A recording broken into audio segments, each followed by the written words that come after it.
வணக்கம் நேயர்களே, புகார்பெட்டி நிகழ்ச்சிக்கு உங்களை அன்புடன் வரவேற்கிறோம்.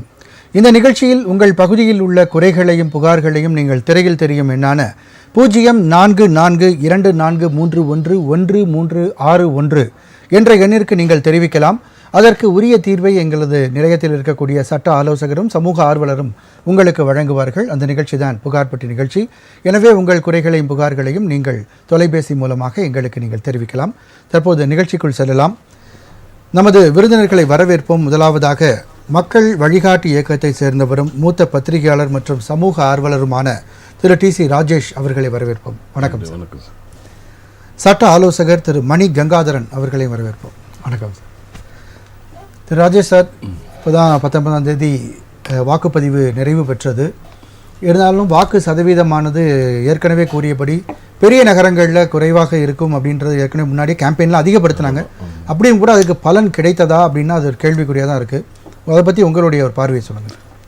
கடந்த 2019 நடந்த அந்த தேர்தலையும் இதையும் 24 நடந்ததையும் கம்பேர் பண்ணி பார்க்குறப்போ வாக்கு எண்ணிக்கை என்பது பதிவு என்பது கூடுதலாக இருக்கிறது.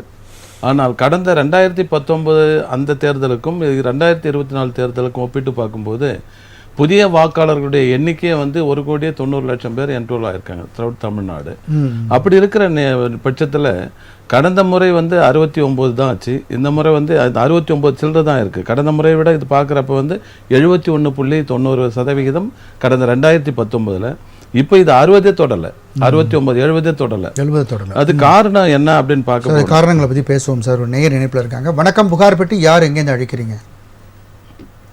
வணக்கம் வணக்கம், புகார்பெட்டி யார் எங்கேருந்து அழைக்கிறீங்க? வணக்கம் சார். உங்க பேர் சொல்லுங்க. சுமதி சார், வண்டலூர் குலப்பாக்கம் சுமதி.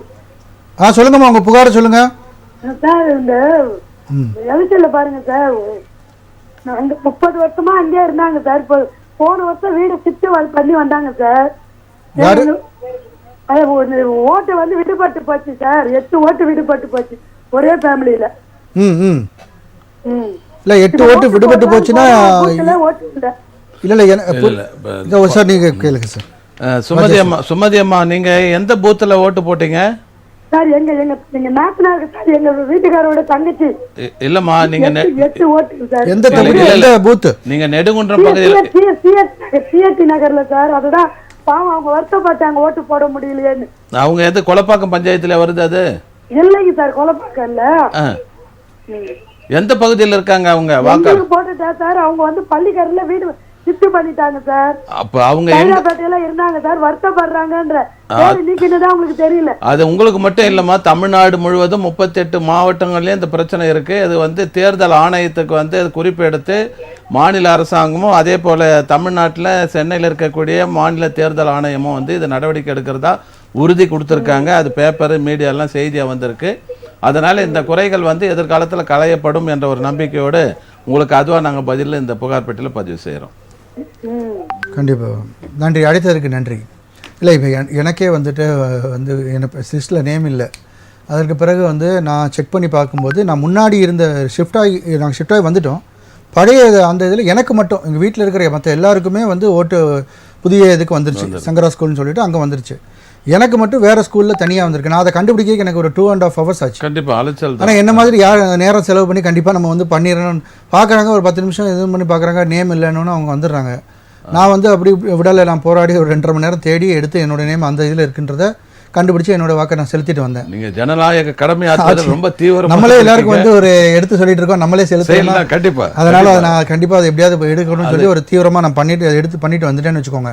ஸோ அந்த மாதிரி எத்தனை பேர் கமிட்மெண்ட்டாக இருப்பாங்கன்னு தெரியாது. எதனால் இந்த குழப்பம் அப்படின்னு நீங்கள் காரணங்களை பற்றி சொல்ல வந்தீங்க. அதாவது வந்து இந்திய தேர்தல் ஆணையம் வந்து அவங்க வரிசைப்படுத்துகிற லிஸ்ட்டில் பார்த்தீங்கன்னா ஏற்கனவே நான் வந்து ஒரு டெர்னண்ட்டாக இருக்கிறேன் ஒரு அட்ரஸில். நான் அதை வந்து புதுசாக போகிற இடத்துல வந்து நான் வந்து சேஞ்ச் ஆஃப் அட்ரஸ் முறையாக வந்து வாக்காளர் படிவங்களை கொடுத்து அதுக்கான முறையாக நான் விண்ணப்பிக்கிறதுக்கு நான் முயற்சி செய்கிறதில்லை.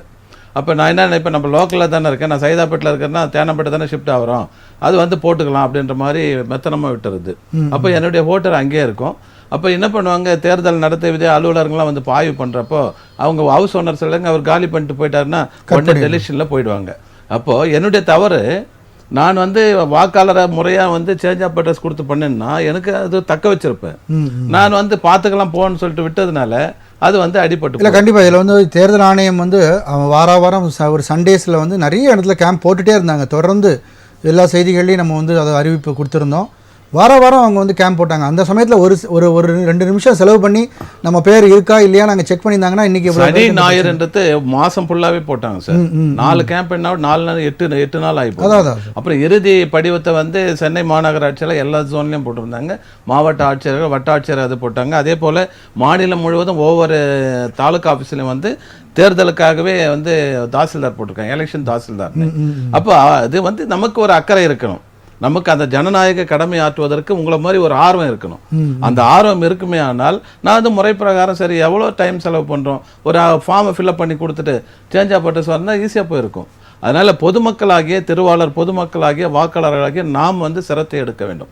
எல்லாத்தையும் கவர்மெண்ட் மேலேயே பழிய சொல்லிட்டு நம்ம தப்பிச்சுக்கிறது பார்க்கறது வந்து அது சில சமயங்களில் நான் இந்த எலெக்ஷனில் நான் ஒரு பாடம் என்ன கற்றுக்கிட்டேன்னா, நம்ம ரெகுலராகவே ஒரு பூத்தில் ஓட்டு போட்டாலும் கூட அந்த கேம்ப் போடும்போது மறுபடியும் ஒரு கிராஸ் செக் பண்ணிக்கிறது தப்பு இல்லை. கண்டிப்பாக நான் கூட ஒரு கிராஸ் செக் பண்ணியிருந்தேன்னா அன்றைக்கி அந்த 2.5 மணி நேரம் எனக்கு அலைச்சல் இருந்திருக்காது.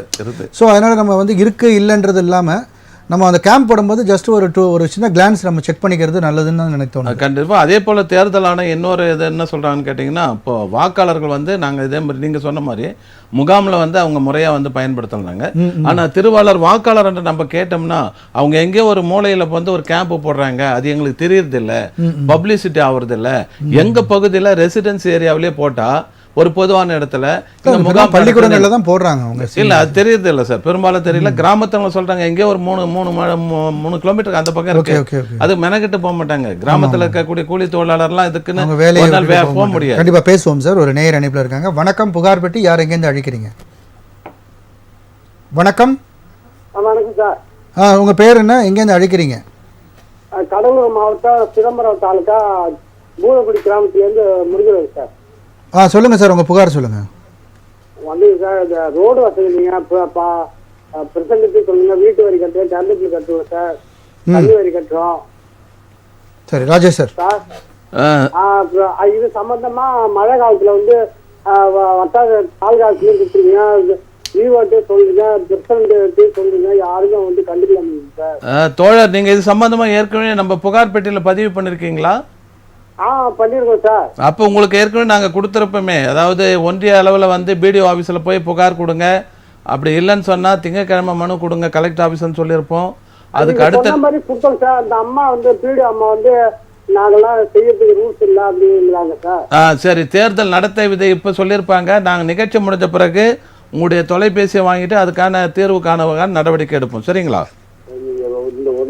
பெரிய உதவி. நாங்க காரை நடத்தணுங்க, ஒரு கண்டிப்பா நிகழ்ச்சி முடிஞ்சா உங்களை தொடர்பு கொள்வாங்க சார். கண்டிப்பா கூப்பிடுவாங்க. ஓகேங்களா? அழைத்ததற்கு நன்றி சார். இல்லை கண்டிப்பா உங்களை தொடர்பு கொள்வோம் சார். நிகழ்ச்சி முடிஞ்சோன்னா கண்டிப்பா தொடர்பு கொள்வோம். நன்றி நன்றி நன்றி. சார் தொடர்ந்து சொல்லுங்க சார். அதனால வந்து இப்போ தேர்தல் ஆணையத்தினுடைய இது வந்து இந்த கேம்ப் நாங்கள் நடத்துறது வந்து சொல்கிறாங்க. அவங்க பொதுமக்களுடைய நிலையில் பார்க்குறப்ப கிராமப்புறங்களில் இது வந்து அந்த அளவுக்கு தேவையான அளவுக்கு விழிப்புணர்வு இல்லை. மக்களுடைய சௌகரியத்துக்கு ஏற்ற மாதிரி இந்த பூத்துங்க அமைக்கிறது இல்லை. இந்த பெயர் திருத்தம், சேர்க்கறது, நீக்கிறது, இன்ஷியல், அப்பா பேர் தவிர ஆண் பெண் மாறாட்டங்கள், இது மாதிரி குளறுபடிகள் எல்லாம் வந்து அந்த முகாமில் தான் போடுறாங்க. அந்த பெரும்பாலும் இந்த முகாமில் பிஎல்ஓ வந்து இருக்கக்கூடியவங்க என்னன்னு கேட்டிங்கன்னா இந்த ஒருங்கிணைந்த ஊட்டச்சத்து சேர்ந்த அங்கன்வாடி பணியாளர்கள் தான் இருக்காங்க. ஆமாம், அந்த அங்கன்வாடி பணியாளர்களே வந்து அதை பிரபகண்டா பண்ணுறது கிடையாது. அங்கன்வாடி அங்கே மையம் இருக்கும், அந்த மையத்தில் கேட்டாங்க அவங்களே தெளிவாக சொல்கிறதில்ல.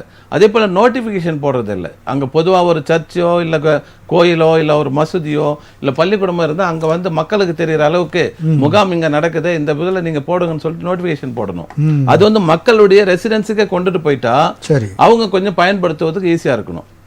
தேர்தல் ஆணையம் மாண்பமை தேர்தல் ஆணையம் நல்லது தான் சொல்றாங்க. இந்த முறை வந்து நல்ல கேன்வாஸ் பண்ணாங்க, கேம்பெயின் பண்ணாங்க, நிறைய கோடிக்கணக்கில் பணம் செலவு பண்ணாங்க. அதெல்லாம் வரவே இல்லை. ஆனால் அதற்கு முன்னாடி இது போன்ற சில விஷயங்கள் இதெல்லாம் இதை பற்றி நம்ம பேசுவோம் சார். திரு மணிகங்காதரன் சார், நீங்கள் எப்படி பார்க்குறீங்க இந்த வாக்குப்பதிவு பற்றி?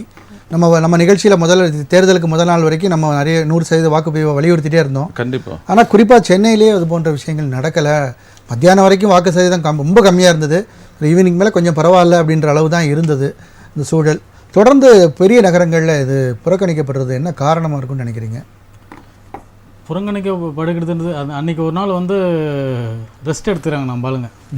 ஜனநாயக கடமை ஆற்றுன்ற ஒரு எண்ணம் குறைந்தபட்சம் கூட அவங்களுக்கு இல்லை. ரெண்டாவது விஷயம் வந்து இது அன்றைக்கி ஒரு ரெஸ்ட்டை எடுத்துக்கிட்டு அன்றைக்கி ஃபுல்லாகவே டிவி பார்த்துட்டு ஒரு நான்வெஜ் சமைச்சு சாப்பிட்டு அன்றைக்கி ஃபுல்லாக ரெஸ்ட் எடுக்கிறாங்க. ஓட்டு போடணும்னு நினைக்கிறவங்களுக்கு ஓட்டு இல்லாமல் இருக்கிறது ரொம்ப வருத்தமான ஒரு நிகழ்வு. அதை வந்து கிளாரிஃபிகேஷன் பண்ணணும். இன்றைக்கி வந்து 18 வயசு பூர்த்தி ஆனவங்க ஏறக்குறைய 1,92,00,000 பேர் புதுசாகவே உருவாகியிருக்காங்க. அந்த புதுசாக உருவான ஓட்டர்ஸ் எல்லாமே ஓட்டு போட்டிருக்காங்க.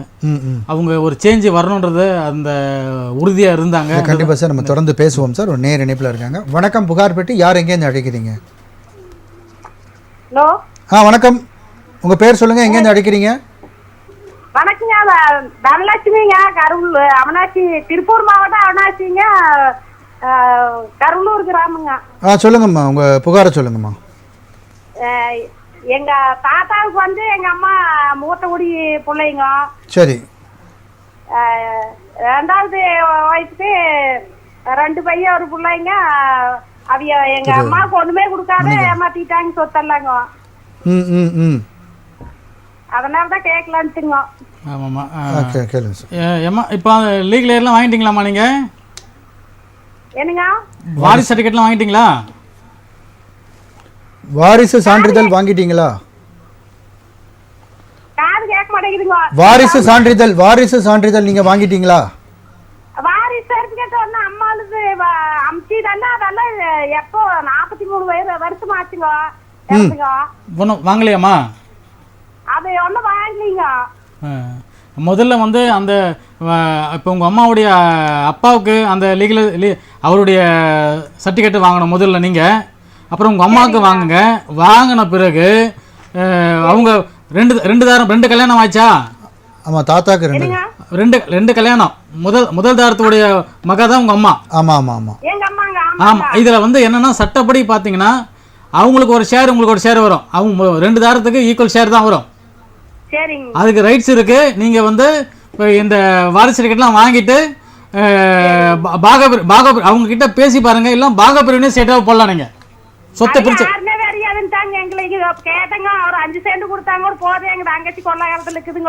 சரிம்மா.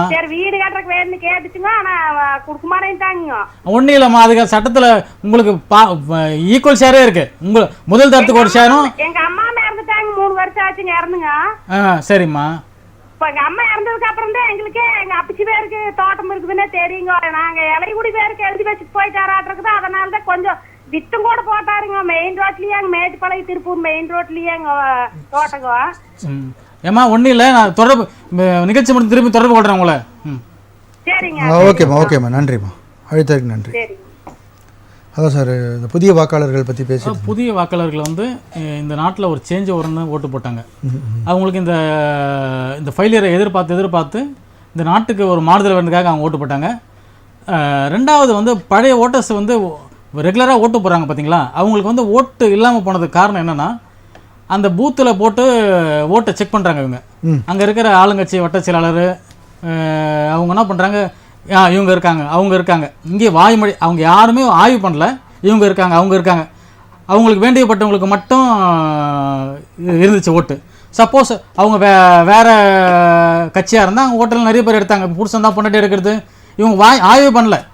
இது முதல்ல வந்து அந்த வட்ட செயலாளர் அந்த அவங்களாம் பார்க்காம அங்கே இருக்கிற எலெக்ஷன் முகாம் போட சொல்ல இவங்களே ஆய்வு பண்ணணும். யார் யார் இருக்காங்கன்றத ஆய்வு பண்ணி அதை உறுதிப்படுத்தணும். அவங்க இறந்துட்டாங்கன்னா அதுக்கான டெத் சர்டிஃபிகேட் கொடுக்குறாங்களா பார்க்கணும். அப்படி உறுதி பற்றி தான் அந்த நம்ம நீங்கள் சொல்கிறபடி பார்க்கும்போது அந்த ஆய்வு வந்து அந்த வட்ட செயலாளர் அவங்கள வச்சு தான். எஸ், நீங்கள் போய் பாருங்களேன், எதனா ஒரு முகாம் நடக்க சொல்ல போய் பாருங்களேன். அவங்க தான் சார், இவங்க இல்லை. அவங்க வாய்மொழியில் என்ன சொல்கிறாங்களோ அதுதான் அவங்க இந்த எலெக்ஷனுடைய ஏஜென்ட்டை கேட்பாங்க. அந்த ஆசிரியர்கள் அவங்க போய் ஆய்வு பண்ணவே மாட்டாங்க. அதை முதல்ல ஆய்வு பண்ண சொல்ல அந்த ஓட்டர்ஸ் எல்லாம் விடுபடாமல் இருக்கும். ஆமாம், இப்போ இன்னைக்கு விடுபட்டதுக்கு காரணம் அது ஒரு முக்கியமான காரணம். இப்போ நிறைய பேர் இப்போ உங்கள் ஓட்டு இருக்குன்னா இப்போ பார்ப்பார், அவர் இந்த மூஞ்சி எங்கன்னா பார்த்தா மாதிரியானு பார்ப்பார். இல்லைங்க அப்படின்னு இந்த அம்மா இந்த அம்மா இருக்கா, அப்போ தான் உங்களுக்கு உங்கள் மனைவிக்கு இருக்குது உங்களுக்கு எல்லாம் போனது காரணம் அதுதான். அப்படி ஒரு காலகட்டத்தில் தான் இவங்க ஆய்வு பண்ணுறாங்க. நான் தான் உன் வேலையை ஒழுங்காக பாருங்கள். இப்போ யார் யார் இருக்காங்கன்றத முதல்ல நீங்கள் ஆய்வு பண்ணிங்கன்னா இந்த பிரச்சனையே கிடையாது. இதை வந்து சரியாக பயன்படுத்தணும். ரெண்டாவது வந்து வாக்காளர்களும் அன்னைக்கு கேம்ப் போட சொல்ல போயிட்டு நம்மளுக்கு ஓட்டு இருக்குதான்றதை முதல்ல செக் பண்ணிக்கணும். 4 வாரம் போகிறாங்கன்னா நமக்கு ஓட்டு இருக்கா செக் பண்ண சொல்ல நம்ம ஃபைனலில் பண்ணிக்கணும் நமக்கு எந்த பூத்தில் ஓட்டு இருக்குன்றத. அப்போ நம்ம ஃபைனல் பண்ணிட்டோம்னா ஓகே. இது வந்து இந்த பக்கம் இப்போ சப்போஸ் எலெக்ஷன் இப்போ உள்ளாட்சியெல்லாம் பார்த்தீங்கன்னா எலெக்ஷன் நிற்கிறாங்க பாருங்க, அவங்க ஓட்டெல்லாம் எடுத்துருவாங்க. எலெக்ஷன் நிற்கிறாங்க பாருங்க, அவங்க கேண்டிடேட் ஓட்டெல்லாம் நிறைய பேர் எடுத்துருவாங்க. அவங்களுக்கு ஓட்டு இல்லாமல் அவங்க நிற்கக்கூடாதுன்றதுக்காக அப்படியும் ஒரு சதி பண்ணுவாங்க. சரி சார், சரி சார், தொடர்ந்து பேசலாம். ஒரு நேயர் இணைப்பில் இருக்காங்க. வணக்கம், புகார் பெட்டி, யார் எங்கேருந்து அழைக்கிறீங்க? ஹலோ சார், வணக்கம். வணக்கம், உங்கள் பேர் சொல்லுங்கள். நான் மீனாட்சி, திருவள்ளூர் மாவட்டத்திலேருந்து பேசுகிறோம். சொல்லுங்கம்மா, உங்கள் புகார் சொல்லுங்கம்மா. எங்க வீட்டுக்காருக்கு வந்து அவங்க அப்பா அம்மா 2 பேரும் இறந்துட்டாங்க. ஓகே. ஆனா இடம் வந்து அவங்க அப்பா பேர்ல தான் இருக்கு. சார். ஆமா, சொல்லுங்கம்மா. இப்போ அண்ணன் தம்பி 2 பேர் இருக்கிறாங்க. எங்க வீட்டுக்கார் வந்து தம்பி, அவங்க அண்ணன் இருக்காரு. இன்னும் ப்ராப்பர்ட்டி வந்து எழுதி அவங்க பேர்ல தனியா பத்திரம் பண்ணல. ஓகேம்மா. அதனால எதனா ப்ராப்ளம் வருமா சார்? பண்ணிடணும்மா, உடனே பண்ணணுமா. நீங்க லீகல் சர்டிஃபிகேட் எல்லாம் வாங்கிட்டு நீங்க உடனே பாகப்பிரிவினை பண்ணிக்கிங்கம்மா. ஏன்னா இன்னைக்கு வந்து பாகப்பிரிவினை பண்ணாம நீங்க ஃபியூச்சர்ல உங்க பசங்களுக்கு விட்டு பண்ணோம்னா பாகப்பிரிவினை பண்ணி அதை ப்ராப்பரா விட்டு பண்ணாம நல்லது. அப்படிங்களா? ஆமா. ஏன்னா அது என்ன பண்ணணும்னு தெரியல. அது வந்து அவங்க ஒத்து வர மாட்டேன்றாங்க. அப்ப எங்களுக்கு வரைக்கும் எங்க பாகம் மட்டும் பிரிச்சு நாங்க எழுதி வாங்கிடலாமா? இப்போ ஒண்ணு இல்ல, நீங்க வராங்களான்னு பாருங்க. அவங்க வரலன்னா பார்ட்டிஷன் போட்டுருங்க. அவங்களை எதிர்பார்ட்டி சேர்த்து நீங்க உங்க பாகத்தை மட்டும் பிரிக்கலாம். பிரிச்சு எழுதி வாங்கி எழுதிடலாமா? நம்ம எழுதிக்கலாம். சரிங்க, ரொம்ப தேங்க்ஸ். நன்றிம்மா, அழைத்ததுக்கு நன்றி சார். அப்போ 100% வாக்குப்பதிவை வலியுறுத்துறாங்க. ஆனால் பார்த்தீங்கன்னா சார் சொன்ன மாதிரியான சில நடைமுறை சிக்கல்கள் இருக்குது. அப்போ அதுவே 100% வாக்குப்பதிவுக்கு வழிகோலாத. இப்போ அவங்க ஆய்வுகளையும் தேர்தல் ஆணையம் முடுக்கி விடணும் அப்படின்றது தான் முக்கியமான விஷயமா இருக்குது. அது அரசியல், எல்லாத்துலேயும் அரசியல் வந்து கூட்டணியாக சேரக்கூடாது. அரசு துறை அலுவலர்களை வந்து அவங்களுடைய சுய சுதந்திரமாக செயல்படுவதற்கு இந்த ஆளுங்கட்சியை சேர்ந்தவர்களோ இல்லை அரசியல் கட்சியை சேர்ந்தவர்களோ வந்து ஆக்கிரமித்துக் கொள்வது பெரும் இழுக்கு. இதில் ஓகே, இந்திய தேர்தல் ஆணையம் பொறுத்த வரைக்கும் அங்கே இருக்கக்கூடிய கிராமப்புறங்களில் பார்த்தீங்கன்னா அங்கே இருக்க எலிமெண்ட்ரி ஸ்கூல்லேயே ஹைஸ்கூலில் இருக்க ஆசிரியர் பெருமக்கள் தான் வராங்க இந்த தேர்தல் பணிக்கு பொதுவாக. அதுக்கு மேலே வந்து உங்களுக்கு பார்த்தீங்கன்னா ஒருங்கிணைந்த குழந்தை வளர்ச்சி திட்டம் அதிலேருந்து வருவாங்க.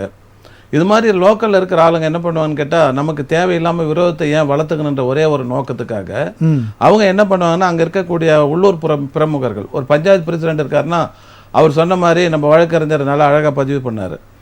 ஒருத்தர் வந்து ஆர்டிஐயில் கேள்வி கேட்குறாரு தொடர்ந்துன்னு சொன்னால் அவருடைய பேரை நீக்கிறதுக்கு அவர் கங்கணம் கட்டிட்டு செயல்படுவார்.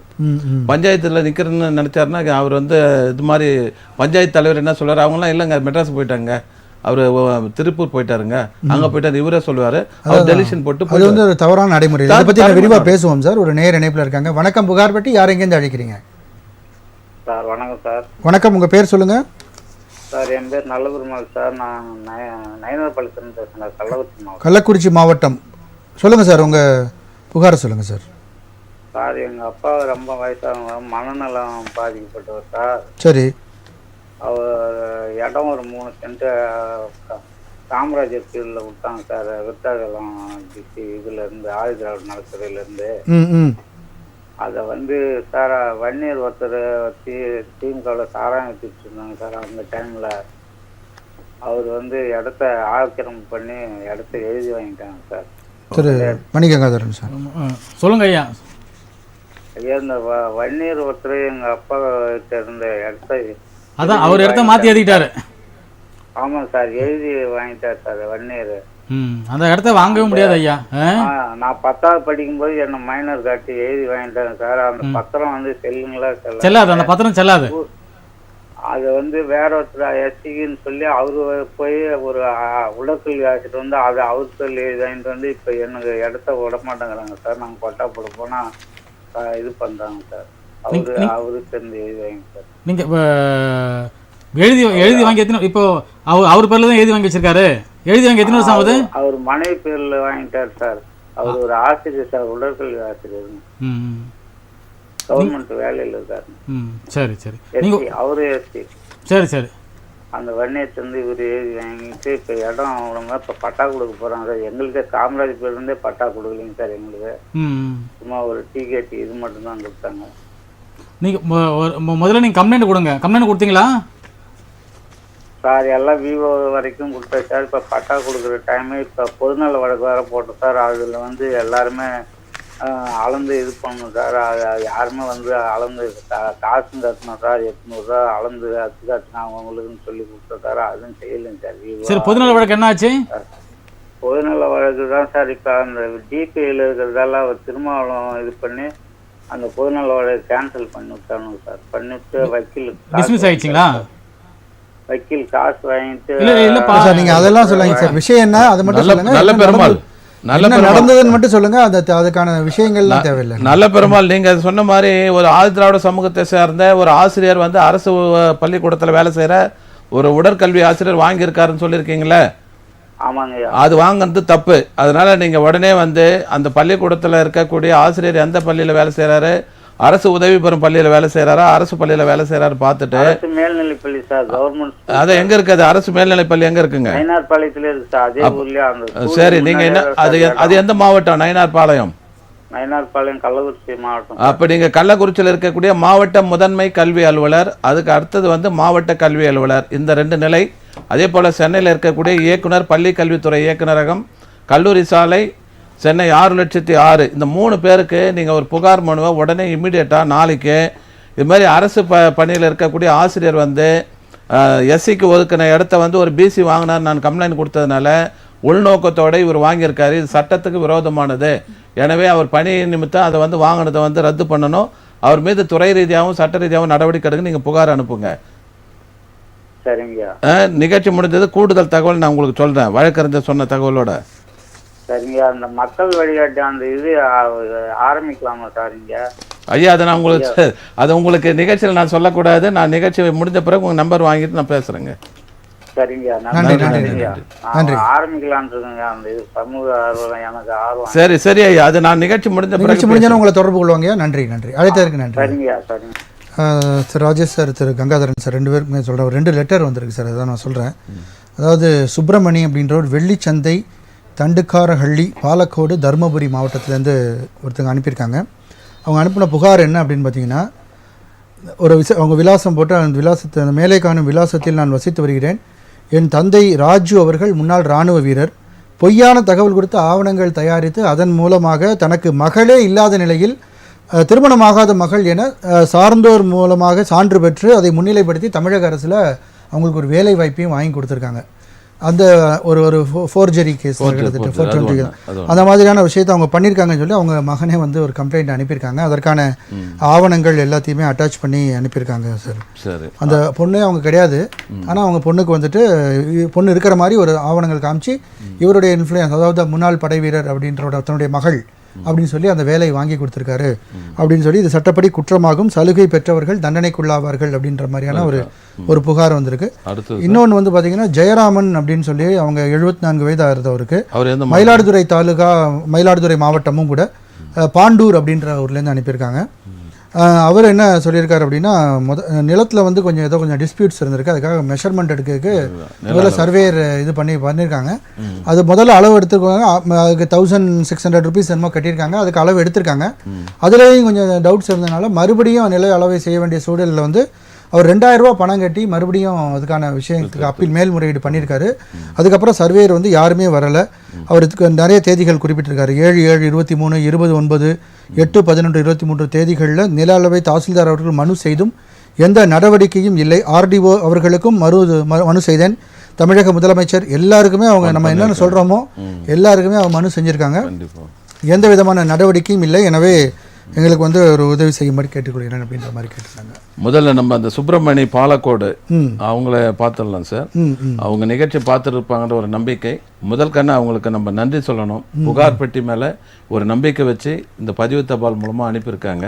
அதனால் ராஜ் நியூஸ் புகார் பெட்டி சார்பில் அவங்களுக்கு ஒரு பெரிய சல்யூட். இவங்க வந்து முன்னாள் படை வீரர் நலன்னு ஒன்று இருக்குங்க சார். அந்த முன்னாள் படை வீரர் நலம் மூலமாக வந்து எக்ஸ் ஆர்மி பீப்புள்ஸுக்கு வந்து கம்பாஷன் கிரவுண்டில் பணி வழங்குறதுக்கு வாய்ப்புகள் இருக்குது. அதாவது கருணை அடிப்படையில், அந்த அடிப்படையில் வாங்குறதுக்கு முன்னாடி அவர் இறப்பு சான்று, அதே போல் வாரிசு சான்று, இந்த அடிப்படையில் தான் வந்து பணிகள் வந்து அரசு துறையில் வழங்கப்படுது. இப்போ வாரிசு சார்ந்து இவங்க போர்ச்சரியாக வாங்கியிருக்காங்கன்னு சொன்னால் அதனுடைய உண்மைத்தன்மையை அவங்க வந்து ஆய்வு செய்யறதுக்கு அந்த சம்பந்தப்பட்ட வட்டாட்சியர் அலுவலகத்துக்கு அவங்க புகார் கொடுக்கலாம். அது சார்ந்த வருவாய் கோட்டாட்சியர் RDO ரெவன்யூ டிவிஷனல் ஆஃபீஸருக்கு, அதுக்கு மேலே வந்து மாவட்ட வருவாய் அலுவலர் இவங்களுக்கு அவங்க கொடுத்து அது வந்து உண்மைத்தன்மை அறியணும். அப்போ என்னன்னு கேட்டிங்கன்னா ஃபீல்டில் இருக்கக்கூடிய VAOலேருந்து RIலேருந்து தாசில்தார் வரைக்கும் அது கள ஆய்வு செஞ்சு யார் அவங்க முதல் தரமா 2வது தரமா அவங்க வாரிசு இருக்குதா இல்லையான்றதை ஆய்வு செஞ்சு இல்லை அவங்க இங்க குறிப்பிட்டபடி பார்த்தா அவங்களுக்கு ஒரே தாரம் அவங்களும் இறந்துட்டாங்க. அதான் இறந்துட்டாங்க. இவங்க வந்து போர்ஜரியா கொடுத்துருக்காங்கிறது. அப்போ அந்த உண்மைத்தன்மை பார்க்குறப்ப தெரியும் இல்லைங்களா? கள ஆய்வு செய்யறப்ப வந்து இவங்க வந்து விஏ ஒரு சர்டிஃபிகேட் கொடுத்துருப்பாரு, அதை பேஸ் பண்ணி ஆர்ஐ ஒரு சர்டிஃபிகேட் கொடுப்பாரு, அதை பேஸ் பண்ணி தான் தாசில்தார் சர்டிஃபிகேட் போடுவார். ஆனா தாசில்தார் கொடுத்த அந்த ஆர்டரை லீகல் ஏர் சர்டிஃபிகேட்டை அவர் கேன்சல் பண்ணுறதுக்கு அவருக்கு அதிகாரம் கிடையாது. அவருக்கு மேலே இருக்கக்கூடிய ஆர்டிஓ தான் அதை கேன்சல் பண்ணணும். இவங்க வந்து அவருக்கு அப்பீல் போடணும். அதே போல் இங்கே சென்னையில் இருக்கக்கூடிய வருவாய் நிர்வாக ஆணையாளர் அவங்களுக்கு அப்பீல் போடலாம். அதை நம்ம வந்து அவங்களுடைய நம்பர் அனுப்பியிருப்பாங்க, டீட்டெயிலாக நம்ம அவங்களுக்கு தகவல் நிகழ்ச்சி முடிஞ்ச பிறகு சொல்லிடலாம். கண்டிப்பாக சார். இந்த மாதிரி கூட ஒரு ஃபோர்ஜரிஸ் மகளே இல்லாதவங்களுக்கு கூட மகள்னு நிரூபித்து அவங்களுக்கு அந்த வேலையை அரசு பணியை அவங்க வாங்கி கொடுத்துருக்காங்க. இப்போ அரசு தரப்பில் அந்த பேக்ரவுண்ட் வெரிஃபிகேஷன்லாம் சரியாக பண்ண மாட்டாங்க. அதான் அந்த உண்மைத்தன்மைன்றது சார். இப்போ நான் வந்து ஒரு அரசு துறையில் ஒரு கம்பல்ஷன் கிரவுண்டில் வேலைக்கு போகிறேன்னு வச்சுங்களேன், என்ன கன்ஃபார்ம் பண்ணுறதுக்கு முன்னாடியே உண்மைத்தன்மை நான் படித்த ஸ்கூல் சர்டிஃபிகேட்லேருந்து வாங்கின கம்யூனிட்டி சர்டிஃபிகேட்லேருந்து எல்லாமே கன்சர்ன் அத்தாரிட்டிக்கு அனுப்புவாங்க. இவர் உண்மையிலே நீங்கள் இந்த சர்டிஃபிகேட் நீங்கள் தான் கொடுத்தீங்களா, மீண்டும் எங்களுக்கு சர்டிஃபிகேட் பண்ணுங்கன்னு. அப்போ எனக்கு கொடுத்தது நான் வந்து சான்றிதழ் வந்து படித்த சர்டிஃபிகேட், ஆமாம் இந்த பள்ளியில் தான் இந்த ஆண்டில் அவர் படித்தார் இந்த பேட்சில் அப்படின்னு அது கரண்ட்டில் இருக்கக்கூடிய ஹெட்மாஸ்டர் அட்டஸ்டேட் பண்ணி அனுப்புவார். அதே போல் தாசில்தார் வந்து இவர் இந்த சமூகத்தை சேர்ந்தவர் தான், நாங்கள் தான் கொடுத்தோம் அப்படின்னு பண்ணுவாங்க.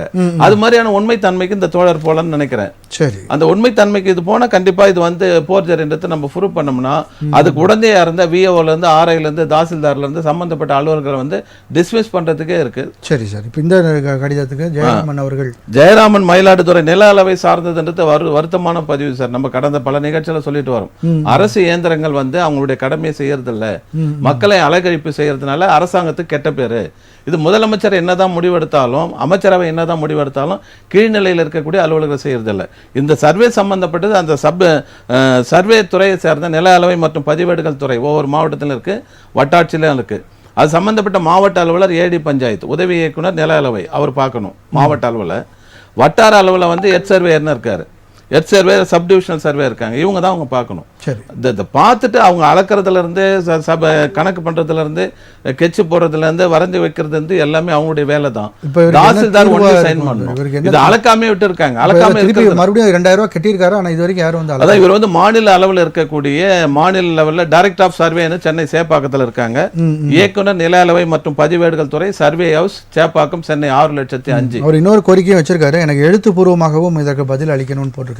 நம்ம எழுத்துப்பூர்வமா அவருக்கு வந்து கொஞ்சம் அதாவது செவித்திறன் குறைபாடு இருக்கிறதுனால என்னால சரி அப்ப நம்ம நிகழ்ச்சிக்கு பிறகு அவருக்கு நம்ம முதல்ல மக்களுக்காக தெரியப்படுத்தணுன்றதுக்காக தான் நம்ம இங்க டிஸ்கஸ் பண்றதுக்காக தான் பண்ணோம். மற்றபடி இவருக்கு நம்ம பதில் வந்து நம்ம கொடுத்துடலாம் அனுப்பிடலாம், அது ஒன்றும் பிரச்சனை இல்லை. திரு மணிகங்காதரன் சார், அந்த லெட்டர்ஸ் தொடர்பாக உங்களுக்கு ஏதாவது தகவல்கள்? ஒரு இராணுவத்துடைய மகளாக சொல்லி அவங்க ஃபேக்காக ரெடி பண்ணி வேலை வாங்கிட்டாங்க. மகள் அதுக்கு அரசாங்கம் வந்து ஒரு வேலைக்கு எடுக்க சொல்ல வந்து இன்ஃபெக்ஷன் பண்ணி இவங்க தான் இப்போ மகளான்னு சொல்லி ஆய்வு பண்ணி அவங்களுக்கு பண்ணாமல் வேலை கொடுத்தது அரசாங்கத்தோடைய தப்பு. இது நம்ம இப்போ இவ்வளோ ஒரு கேர்லெஸ்ஸாக இருக்கிறதுக்கான காரணம் என்ன? இதெல்லாம் ஒரு காலம்புள்ள அவங்களுக்கு சம்பளம் கொடுக்க போகிறீங்க, இதை ஆய்வு பண்ணி தானே நீங்கள் பண்ணணும். அது இமிடியட்டாக அது மேலே நடவடிக்கை எடுக்கணும். அதை நடவடிக்கை எடுத்து அவங்க இப்போ இந்த புகார் பட்டி மூலமாக உடனே நடவடிக்கை எடுத்து அவங்களை டிஸ்மிஸ் பண்ணாத, அது பொய்யா இருக்க பட்சத்தில் ஆய்வுக்கு உட்படுத்தணும் அதை. அதே போல் இந்த நம்ம ஜெயராம் சார் இந்த சர்வேயர் வந்து இப்போ என்ன யாருமே வந்து ஒரு பணம் கட்டினா எந்த ஒரு வேலையும் செய்கிறதே கிடையாது. நீங்கள் போனீங்கன்னா இன்றைக்கி போய் நாளைக்கு வா, இதுதான் ஒரு பணம். இப்போ வந்து ஒரு மாதத்துக்குள்ளே அது அளக்கணும்னு சட்டம் இருக்குது. ஏன் இத்தனை நாள் வரைக்கும் அளக்காமல் இருக்கிறதுக்கான காரணம் என்ன? ஒரு பப்ளிக் வந்து கொடுக்குறான், அது அளந்து அது யார் இவனுக்கு வருது அவனுக்கு வருது, அதை அளந்து கொடுக்கணும்ல. அதை இது வந்து மிகப்பெரிய ஒரு இதுவாக இருக்காங்க. அதுக்கு அவர் தாசில்தார்கிட்ட கம்ப்ளைண்ட் கொடுக்கணும். இவங்க மேலே இவங்க நடவடிக்கை எடுக்க கம்ப்ளைண்ட் கொடுக்காத இடமே இல்லைன்னு நினைக்கிறேன். நில அளவை தாசில்தார் அவர்களுக்கு மனு செஞ்சிருக்காரு, ஆர்டிஓக்கு மனு செஞ்சார், தமிழக முதலமைச்சருக்கு தலைமைச் செயலகம் மூலமாக அவருக்கு மெசேஜும் வந்திருக்கு. அந்த கடிதத்தையும் நமக்கு அனுப்பிச்சிருக்காரு. இந்நாள் வரை எந்தவித நடவடிக்கையும் இல்லை, தாங்கள் இது குறித்து அறிவுரை கூடுங்கள், எனக்கு எழுத்து மூலம் பதில் தரவும் அப்படின்றது தான் அவருடைய பதில் சொல்லாத அனுப்பாத இதே இடமே கிடையாது. எழுத்துப்பூர்வம் பதில் எதிர்பார்க்கிறார். ஒரு நேயர் இணைப்பில் இருக்காங்க, அவங்க பேசி நம்ம தொடர்ந்து பேசலாம். வணக்கம், புகார் பற்றி யார் எங்கேருந்து அழைக்கிறீங்க? சார் தேனி மாவட்டம் கம்பத்திலிருந்து பேசுகிறோம் சார். அவங்க பேர் சார்? என் பேர் ஹாரூன் ரஃபீக் சார். சாரி, ஹாரூன் ரஃபீக். ரஃபீக். ஆமாம் சார். எஸ் சார், சொல்லுங்கள் சார், உங்கள் புகார் சொல்லுங்கள். எங்கள் மாமனார் இருக்கார், எங்கள் அம்மாவோட கூட பிறந்தவர் தம்பி.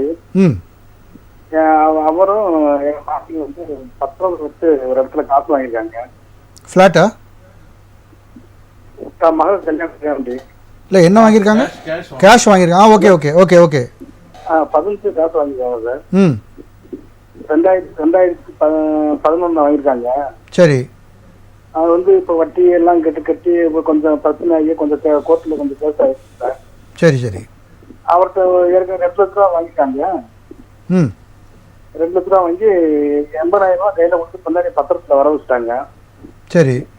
மறுபடியும் அவர் எனக்கு வட்டி வேணும் இது வேணும் எனக்கு மறுபடியும் 1 லட்ச ரூபா எனக்கு வேணும் இன்னொரு 10 ரூபா வேணும்னு சொல்லி வீட்டில் வந்து தகராறு பண்ணாரு. ம். மறுபடியும் நாங்கள் கோர்ட்டு முடியும் கேஸ் கொடுத்து மறுபடியும் கோர்ட்டு முடியும் போய் இந்த ஒரு 10 வருஷமா கேஸ் நடந்துட்டு இருக்கு சார். சரி. இப்போ இடையில வந்து வாங்கினவர் வந்து மவுத் ஆயிட்டாரு. ம் ம். இவங்க 2 பேருமே மவுத் ஆயிட்டாங்க சார். இப்போ லாஸ்ட் நம்ம கொடுத்து பாய்ச்சி போக 1.95 கொடுத்தாரு சார். கோர்ட்டில் கொடுத்து கிட்டியாச்சு. சரி. பாய்ச்சி 5 ரூபாவே நம்ம தரணும். ம். இப்போ அவங்களும் கேஸுக்கு வந்து இந்த வாரம் சமரசத்துக்கு வரவே மாட்டாங்க சார். இந்த சனிக்கிழமை வக்காலத்தை கோர்ட்டு ஒரு பார்த்தீங்கன்னா ம் ம். அந்த கோர்ட்டுக்கு வாரிட்டாங்க. அவங்க வர மாட்டாங்க. நாங்களும் போய் அளந்துட்டு இருக்கோம் சார். இப்போ அவங்க வாங்கினவங்களும் ட்ரிப் ஆகிட்டாங்க, கொடுத்தவரும் ட்ரிப் ஆகிட்டாங்க. Okay okay sir. சார் அவங்க லீகலே இருக்காங்களா யாருன்னா? என்ன சார்? அவங்க வாரிசுதாரர் யாருன்னா இருக்காங்களா? வாரி சார் ஒரே ஒரு லேடிஸ் தான் சார் இருக்காங்க. அவங்கள பார்ட்டியா சேருங்க. பார்ட்டியோட பேரு சார் முபாரக் அலி கபீபர் பேகம். இப்போ ஒன்றும் இல்லை, நீங்கள் இப்போ அப்பா இப்போ வந்து என்னன்னா அவங்கள வந்து பார்ட்டி இப்போ வந்து கடன் கொடுத்துற சேர்த்தீங்களே, ஆமாம் சார். அதை ரிமூவ் பண்ண சொல்லி ஒரு பெட்டிஷன் போட்டு சரி சார் அவங்க லீகல் ஏரியா பார்ட்டியை சேருங்க. சரி சார். அப்போ தான் ஜட்ஜ்மெண்ட்டாக கொடுக்க முடியும். சரி சார். ஆமாம், நீங்கள் அதை சேர்த்தீங்கன்னா ஆட்டோமேட்டிக்காக அந்த பணத்தை அவங்க வாங்கிட்டாங்கன்னா அதோட ரிவோக் பண்ணி விடுவாங்க. இதே நம்ம கோர்ட்டில் தான் சார் நம்ம கோர்ட்டில் தான் பண்ணோம். ஆமாம்.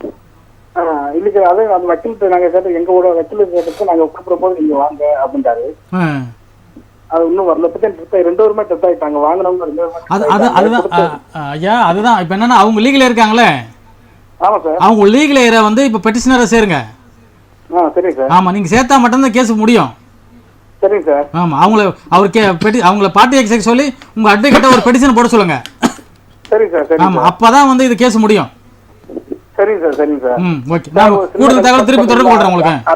அடுத்த வாரம் வரேன்னு இருக்காங்க சார். ஒரு சின்ன எங்களுக்காண்டி ஒரு வாட்டி அவங்கள்ட்ட பேசிட்டு போனீங்க. சரி சரி. நீங்க இந்த நம்பர் நோட் பண்ணிக்கீங்க சார். இல்லை, நான் உங்களுக்கு தொடர்பு கொள்கிறேன். நம்பர் இருக்கு, தொடர்பு கொள்வாங்க சார். சரி சார். உங்க நம்பர் பர்சனல் நம்பர் இல்லை, நான் தொடர்பு கொள்கிறேன். அவங்களே கூப்பிடுவாங்க சார். நிகழ்ச்சி முடிஞ்சாலும் கண்டிப்பாக கூப்பிடுவாங்க. ஓகேங்களா? சார். Okay sir. நன்றி நன்றி நன்றி சார். நன்றி. அடுத்தது நன்றி சார். இப்பொழுது இது ஒரு பக்கம் மக்கள் தேர்தலில் வந்து விழிப்புணர்வு ஏற்படுத்தணும் அப்படின்னா கூட அதுக்கு முன்னாடி அந்த நடைமுறைகளை வந்து தெளிவுபடுத்தணும் அப்படின்றத நம்ம முதல்ல பேசின விஷயமா இருக்குது. ரெண்டாவது நடத்தை விதிமுறைகள் அப்படின்றது கண்டிப்பாக ஒரு கோட் ஆஃப் கான்டக்ட்ன்றது எலெக்ஷன் முடிய வரைக்கும் ஆயிடுச்சு. இன்னும் 6 கட்ட தேர்தல் பாக்கி இருக்கு. இந்த சூழ்நிலையும் தமிழ்நாட்டில் ஒரே கட்டமாக முடிஞ்சிடுச்சு. இன்னமும் இங்கே வியாபாரிகள் சஃபராகிறதுக்கான சில விஷயங்கள் இருக்குது. எங்களுக்கு வந்து அதை ஒரு பார்ஷியல் டிஸ்மிஸோ அல்லது ஃபுல்லாகவோ உங்களுக்கு தளர்த்தணும் அப்படின்ற கோரிக்கைகள் வியாபாரிகள் மத்தியில் வலுத்து இருக்குது. அதை பற்றி உங்களுடைய பார்வை என்ன சார்? அது டோட்டலாக சார். இப்போ இந்திய தேர்தல் ஆணையம் வந்து இந்த கோட் ஆஃப் கான்டக்ட் வந்து எப்போ டிக்ளரேட் நோட்டிஃபிகேஷன் கொடுக்குறாங்களோ அதிலிருந்து ஆஃப்டர் ரிசல்ட் வரைக்கும் இது வந்து தேர்தல் நடைமுறைகள் முடிகிற வரைக்கும். ஆமாம், அது ரிசல்ட்னு கூட சொல்ல முடியாது. தேர்தல் நடைமுறை அவங்களே சொல்லுவாங்க, ஆமாம் நாங்கள் அதை க்ளோஸ் பண்ணுறோம் அப்படின்னு சொன்ன பிறகு தான் அது எடுக்க முடியும். அதுதான் வந்து சட்டத்தினுடைய சரத்து பிரகாரமே 324 அதான் சொல்கிறாங்க. இப்போ அப்படி இருக்கிறப்போ இந்த நிகழ்வில் நம்ம என்ன சொல்கிறோம்னா, இந்திய தேர்தல் ஆணையத்துக்கு தமிழ்நாட்டை பொறுத்த வரைக்கும் எலெக்ஷன் நோட்டிஃபிகேஷன் தேதியிலிருந்து ரிசல்ட் வரைக்கும் ஏறக்குறைய 81 நாட்கள் ஆகிறது. இப்போ நம்ம ரிசல்ட் வரைக்கும் நம்ம போலிங் முடிஞ்சிருச்சு 19ஆம் தேதி. 19லேருந்து 4ஆம் தேதி ஜூன் வரைக்கும் பார்த்தோம்னா கூட ஏறக்குறைய 40 நாட்களுக்கு மேலே இருக்குது. அப்போ ஏற்கனவே 40 நாள் நம்ம சஃபர் ஆகிட்டோம். இன்னொரு 40 நாள்னு சொன்னால் சிறு குறு விவசாயிகள் பாதிக்கப்படுவார்கள், வியாபாரிகள் பாதிக்கப்படுவார்கள். குறிப்பாக வந்து அடித்தட்டு மக்கள் ரொம்ப பாதிப்புக்குள்ள. கண்டிப்பாக இதை பற்றி நம்ம விரிவாக பேசுவோம் சார். ஒரு நேயர் இணைப்பில் இருக்காங்க. வணக்கம், புகார் பெட்டி. யார் எங்கேருந்து அழைக்கிறீங்க? வணக்கம் சார். வணக்கம் சார். உங்கள் பேர் சொல்லுங்கள், எங்கேருந்து அழைக்கிறீங்க? உமையசாமி, தூத்துக்குடி மாவட்டம் கீழையரால் கிராமம். சொல்லுங்கள் சார், உங்கள் புகார் சொல்லுங்கள். அதான் சார், இங்கே உள்ள கம்மாய் ஊரணி கம்மாய் வந்து இதுவரையும் தூர்வாரப்படாமல் இருக்கு. சரி சார். அதை பற்றி நீங்கள் கம்ப்ளைண்ட்லாம் கொடுத்துருந்தீங்களா? அப்புறம் வந்து சார், இது இங்கே பஸ் ஸ்டாப்பு பின்பதில் வந்து அரசு இடம் இருக்கு. அது சரியான ஒரு பேருந்து பஸ் ஸ்டாப்பு இல்லாம, நவீன கழிப்பறை இல்லாம, பூங்கா எதுவுமே இல்லாம இருக்கு. அதுல பூங்கா அமைக்கணும். திரு ராஜேஷ் சார். சரி நண்பரே, நீங்க இது சம்பந்தமா கோரிக்கை புகார் யாருக்கு கொடுத்துருக்கீங்க? இது சம்பந்தமா கலெக்டர் ஆஃபீஸ்லயும் கொடுத்துருக்கோம், கிராம சபை கூட்டத்திலையும் கொடுத்துருக்கோம், யூனியன் ஆஃபீஸ்லயும் கொடுத்துருக்கோம். இது வரைக்கும் சரியான நடவடிக்கை இல்லை. நீங்க எல்லாம் எழுத்து மூலமா தான் கொடுத்தீங்க, வாய் வழியா கேட்கல கோரிக்கை, அதானே? ஆமா, எழுத்து மூலமா கொடுத்ததுதான். நீங்க எழுத்து மூலமா கொடுத்து அரசு துறைக்கு இந்த துறை கொடுத்து எவ்வளவு நாள் ஆகுது? எவ்வளவு நாள் ஆகுதுங்க? அது அடிக்கடி பல வருஷமா கொடுத்துருக்கோம். இப்ப சமீபமா வந்து கிராம சபை கூட்டம் காந்தி செய்தியோட கொடுத்துருக்கோம். சரி, ஓகே, நல்லது. இப்போ என்ன சொல்ல வரேன்னு கேட்டீங்கன்னா, நான் நீங்க சொல்றது எல்லாமே பொதுமக்கள் சார்ந்த ஒரு பிரச்சனைகளை சொல்றீங்க. அந்த கம்மாய் ஊரணி வந்து விவசாய பெருமக்களுக்கு அது வந்து ஊரணி தூர்வாரினா தான் உங்களுக்கு வந்து விவசாயத்தை பண்ண முடியும். பஸ் ஸ்டாப் வந்து நேர்குடை அமைச்சு அதுக்கான கழிப்பிட வசதி அமைச்சு கொடுக்க சொல்றீங்க. அதன் பக்கத்துல அதுல வந்து அரசு நிறைய இடம் இருக்கு, அதுல பூங்கா, விளையாட்டு மைதானம், அது ஒரு பெரிய கிராமம் தான், அதுல இல்ல. சரி, இப்போ உங்க பஞ்சாயத்துல தீர்மானம் போட்டதை அந்த தீர்மானத்தினுடைய நகல் வாங்கிட்டு தீர்மானத்தின் நகல் வாங்கணுமா? ஆமா, அதனுடைய நகல் வாங்கி அந்த நகல் கூட நீங்க என்ன பண்ணுங்க, தனித்தனி கோரிக்கையா கொடுக்கணும். எங்க பகுதி வந்து கிராமத்துல இவ்வளவு பேர் இருக்காங்க, பொழுதுபோக்குக்கு இடம் கிடையாது, மாணவர்களுக்கும் வயதானவங்க நடக்கிறது கூட வசதி இல்லை, அதனால வந்து எங்களுக்கு பூங்கா வசதி அமைச்சு கொடுங்கன்னு அது ஒரு கோரிக்கை. அதுக்கு அடுத்தது நேர்குடை இல்லை, போக்குவரத்துக்கு எல்லாம் வெயிலில் நிற்க வேண்டியதா இருக்கு, மூத்த குடிமக்கள்லாம் ரொம்ப கஷ்டப்படுறாங்க, தாய்மார்கள்லாம் அதுவும் கர்ப்பிணி தாய். தனித்தனி பேப்பரா தான் கொடுத்து நகல் வச்சிருக்கோம் நாங்க. சரி, அப்ப நான் இந்த நிகழ்ச்சி முடிஞ்சதும் உங்களுடைய செல்பேசி நம்பருக்கு நான் கூடுதலான தகவலை நான் உங்களுக்கு சொல்றேன், நீங்க அதன் பிறகு நடவடிக்கை எடுக்கலாம். சரியா? ஓகே சார், நன்றி சார். இல்லை, உங்களை கூப்பிடுவாங்க சார், நிகழ்ச்சி முடிஞ்சாலும் உங்களை தொடர்பு கொள்வாங்க. ஓகேங்களா? நன்றி நன்றி நன்றி நன்றி சார். தொடர்ந்து சொல்லுங்க சார். அதான் சார், இப்போ அரசாங்கம் வந்து இந்த 40 நாட்களுக்குள் தமிழ்நாட்டை பொறுத்த வரைக்கும் முதல் கட்டம் முடிஞ்ச பிறகு அதை கொஞ்சம் தளர்த்தணும் அப்படின்றது தான் பெரும்பாலான 100% மக்களுடைய கோரிக்கையாக இருக்கு. இது தமிழ்நாடு அரசு வழியாக அங்க இருக்கக்கூடிய வணிகர் சங்கங்கள் வழியாக வந்து தேர்தல் ஆணையத்துக்கு இது கொண்டுட்டு போகணும் அப்படின்ற மாதிரி. இப்போ அரசாணையினுடைய அரசு திட்டங்கள் எல்லாமே அந்த கோட் ஆஃப் கான்டக்ட் இருக்கிறதுனால அவங்க ஒரு மீட்டிங் போறதா இருந்தா கூட அரசு திட்டங்களை பத்தி அங்க பர்மிஷன் வாங்கணும். அதே போல வந்து ஒரு கான்ஃபரன்ஸ் நடத்தினா கூட பர்மிஷன் வாங்கணும். அந்த நிலையில் தான் இருக்கு. இப்போ நம்ம போலிங் முடிஞ்சிட்ட பிறகு கூட நம்ம ஃப்ரீடமாக வேலை செய்ய முடியல. அப்போ இந்த நிலையின் தீர்றப்போ பொதுமக்கள் திருவாளர் பொதுமக்கள் கொடுக்கக்கூடிய கோரிக்கை புகார் மனுக்கள் அதை வாங்குறது நடவடிக்கை எடுக்கிறது வந்து அது வந்து ஸ்தம்பித்து போகுது. அதனால ஒட்டுமொத்தமாக மாண்புமை தேர்தல் ஆணையம் தமிழ்நாடு அரசாங்கம் தேர்தல் ஆணையத்துக்கு அழுத்தம் கொடுத்து பொதுமக்களுடைய உணர்வுகளை ஏற்று இந்த 40 நாட்கள் வந்து அதிகபட்சமாக இருக்கிறதுனால இந்த கோட் ஆஃப் கான்டக்ட் வந்து தேர்தல் நடத்தை விதியினை தளர்த்தணும் அப்படின்றது தான். அது வந்து ஸ்டேட்டுக்கு ஸ்டேட்டு வேரியஸ் ஆகும். இப்போ 2ஆம் கட்டம் இப்போ கேரளாவில் 26ஆம் தேதி நடக்குதுன்னு சொன்னால் அவங்க 27ஆம் தேதி முடிஞ்சு போகுது.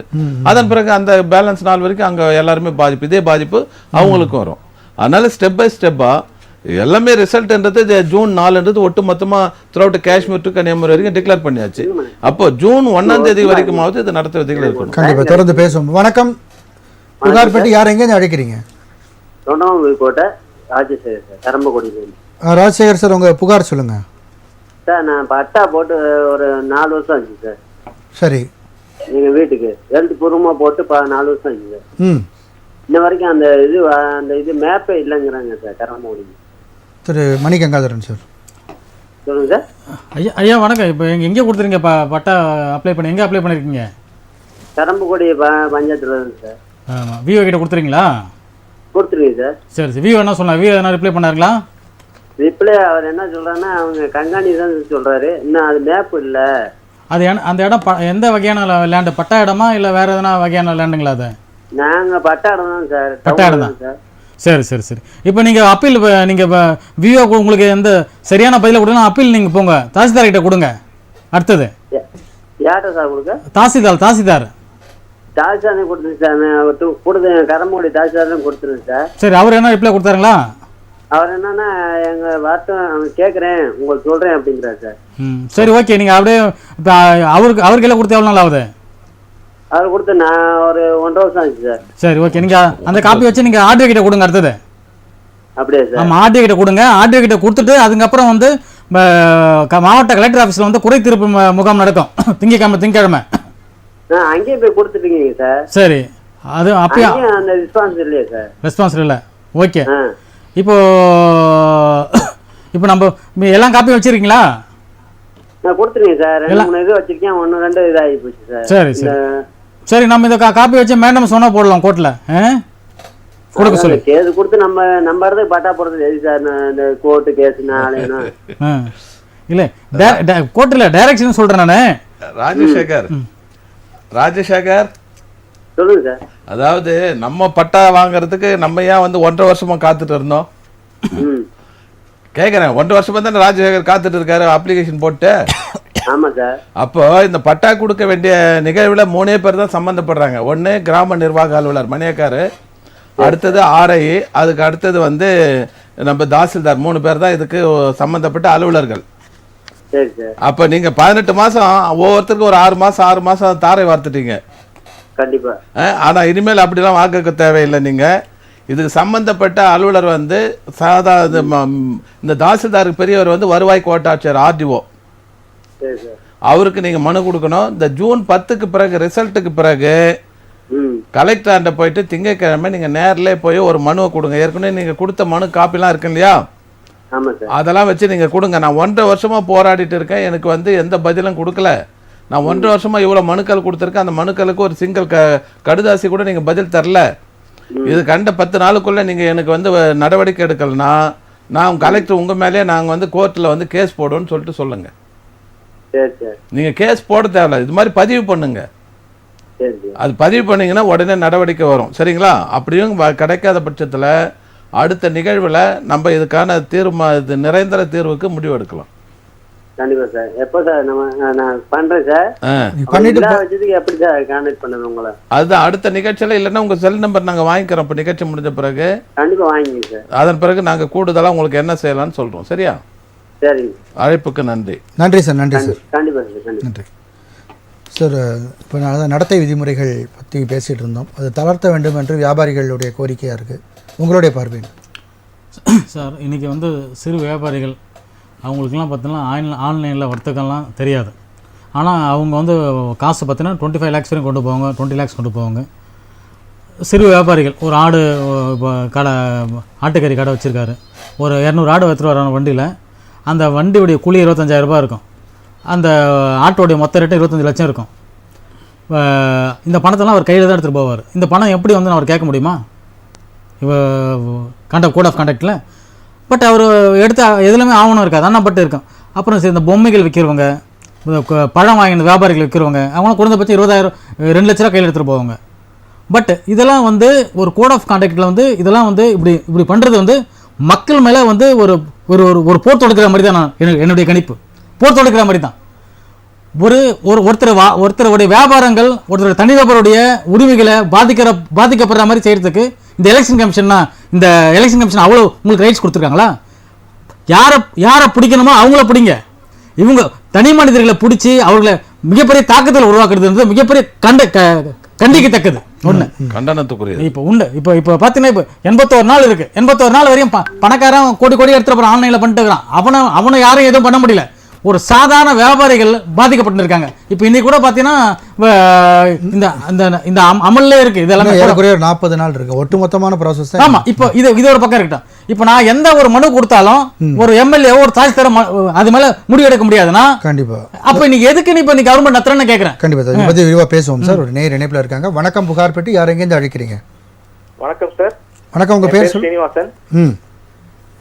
எங்கேருந்து அழைக்கிறீங்க? அழைக்கிறேங்க. எங்கேருந்து சார்?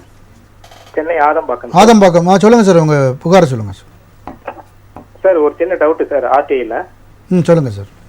சார் இப்ப அவசர அழைப்பு 100க்கு போலீஸ் 100க்கு கால் பண்றோம் அப்படின்னா வீட்டு அட்ரஸ் கேக்குறாங்க.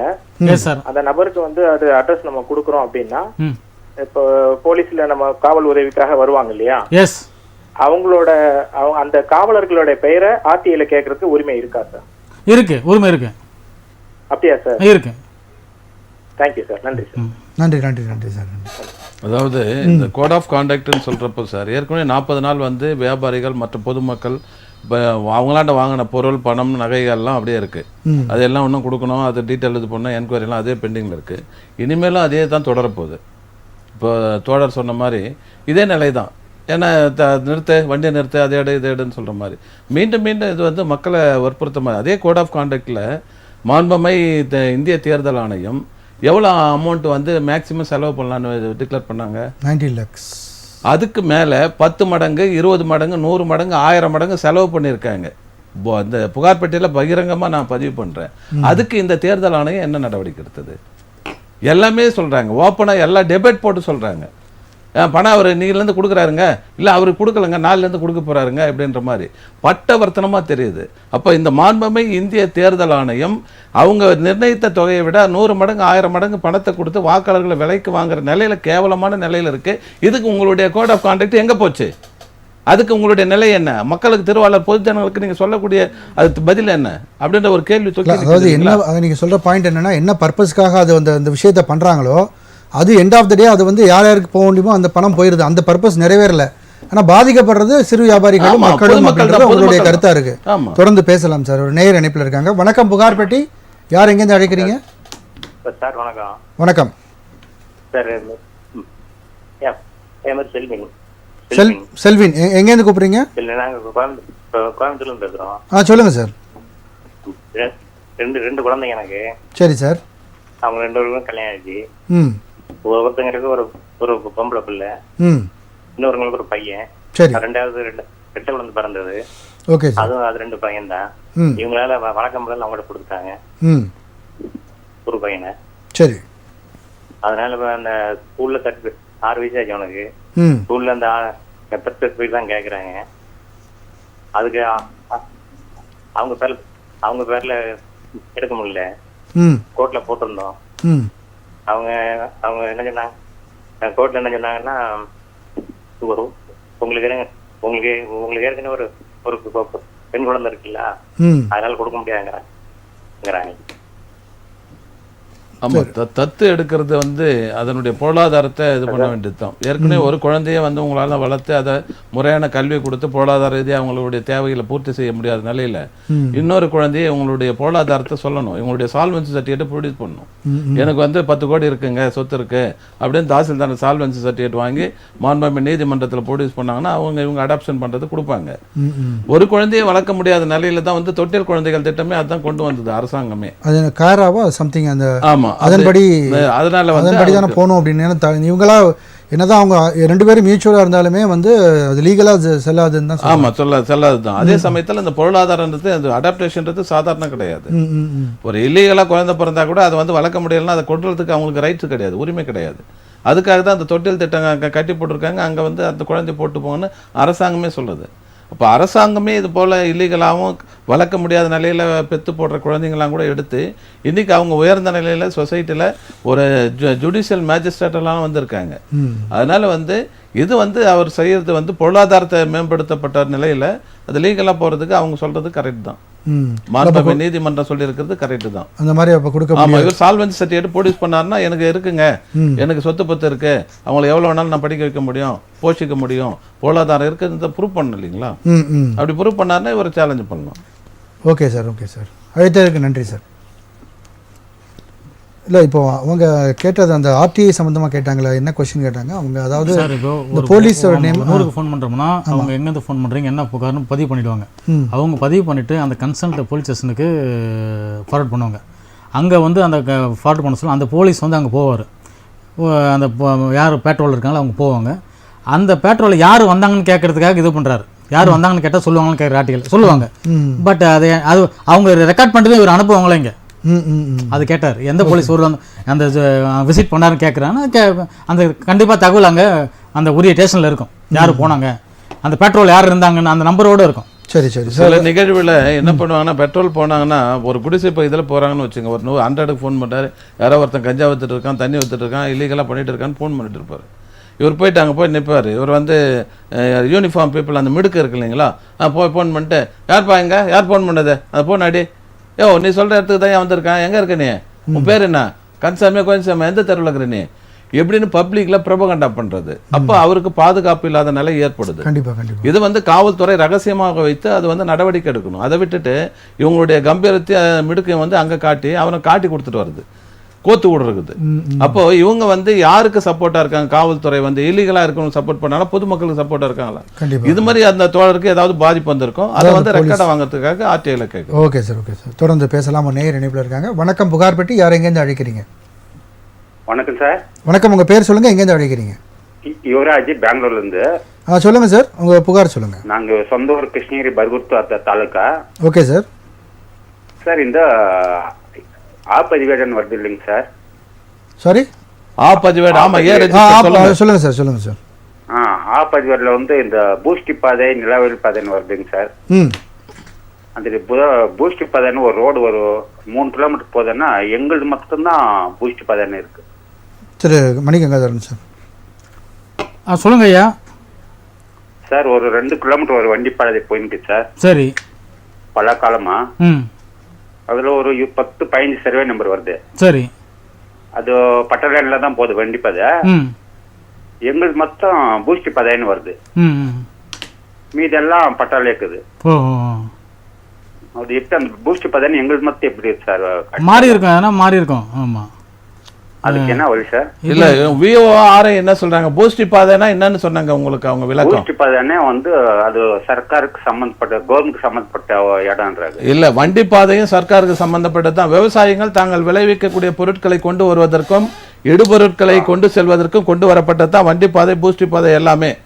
பூஸ்டி பாதை என்பது அந்த காலத்துல வந்து ஜமாபதின்னு சொல்றேன் இல்லைங்களா, அது மாதிரியான வார்த்தை. இது வந்து ரெவன்யூ ரெக்கார்ட்ல அது அந்த காலத்துல இருந்து தொண்டர் தொட்டு வந்து வருது. அதனால வண்டி பாதை என்பது பொதுவானது, உங்களுக்கு அது ரைட்ஸ், உரிமை இருக்கு, அது இல்லைன்னு சொல்ல முடியாது. பட்டால தான் போகுது எல்லா வண்டி பாதையும். வண்டி பாதை எல்லாரும் ஒருமித்து தான் போறாங்க. அந்த இங்க இருந்து ஒரு 10 பட்டா இருக்குன்னா 10 சர்வே நம்பர் தாண்டி இப்போ 1வது நம்பர்ல இருந்து 15வது சர்வே நம்பருக்கு போற ஒரு வண்டியில பொருட்களை எடுத்துட்டு போனா அங்கிருந்து விளைஞ்ச பொருட்களை கொண்டு வரணும்ல சார். எனக்கு 3 சர்வீஸ் வந்துச்சு, கரெக்ட் சர்வீஸ் வந்துச்சு. சரி. அது கம்பம் போறதுக்குள்ள சார் எங்களுக்கு பக்கம் நிலத்துக்காரு இல்ல, அந்த இல்ல அவருடைய தனிப்பட்ட நிலத்துல அவர் வைக்கிறதுக்கு விட மாட்டார். ஆனா அந்த வண்டி பாதை ஓரமா போறது உங்களுக்கு அலோவ் பண்ணுவாங்களா? அது கூட அலோவ் பண்ணல. அது நீங்க கேட்கணும். நீங்க வந்து ஆர்டிஓக்கு கம்ப்ளைண்ட் கொடுங்க. ஆர்டிஓக்கு நீங்க நேர்ல போயிட்டு வண்டி பாதையில நாங்க இத்தனை வருஷமா ஆண்டாண்டு இத்தனை சர்வே நம்பர் பயன்படுத்திட்டு இருக்கோம், எனக்கு விவசாய மின் இணைப்பு வந்தது, அது வேணும்னு உள்நோக்கத்தோட இவங்க தடுக்கிறாங்க, நடவடிக்கை எடுங்கன்னு சொல்லிட்டு நீங்க கொடுங்க. எஸ்பி, மாவட்ட காவல்துறை கண்காணிப்பாளருக்கு ஒரு புகார் கொடுங்க. கண்டிப்பாக நடவடிக்கை. நன்றி சார், அழைத்ததற்கு நன்றி சார். நம்ம நிகழ்ச்சியோட நிறைவு பகுதிக்கு வந்துட்டோம். கண்டிப்பாக இவ்வளோ நேரம் நம்ம நேயர்களுடைய பல்வேறு கேள்விகளுக்கும் உரிய தீர்வு சொன்னீங்க. அது மட்டும் இல்லாமல் தபால் மூலமாக நமக்கு கேள்வி கேட்டிருந்து நம்ம புகாரை பதிவு செய்தவர்களுக்கும் உண்டான தீர்வை பற்றி நம்ம இங்கே டிஸ்கஸ் பண்ணியிருந்தோம். கண்டிப்பாக அது மட்டும் இல்லாமல் வந்து பொதுவாகவும் பல விஷயங்கள், தேர்தல் வாக்குப்பதிவுகள், தேர்தல் நடத்தை விதிமுறைகள் பற்றியும் நீங்கள் பேசியிருந்தீங்க. கண்டிப்பாக மக்களுக்கு பயனுள்ளதாக இருக்கும்னு நம்புகிறோம். உங்கள் இருவருக்கும் நன்றி. நன்றி. வணக்கம் சார். மீண்டும் ஒரு புகார் பெட்டி நிகழ்ச்சியில் சந்திப்போம் நேயர்களே. நன்றி, வணக்கம்.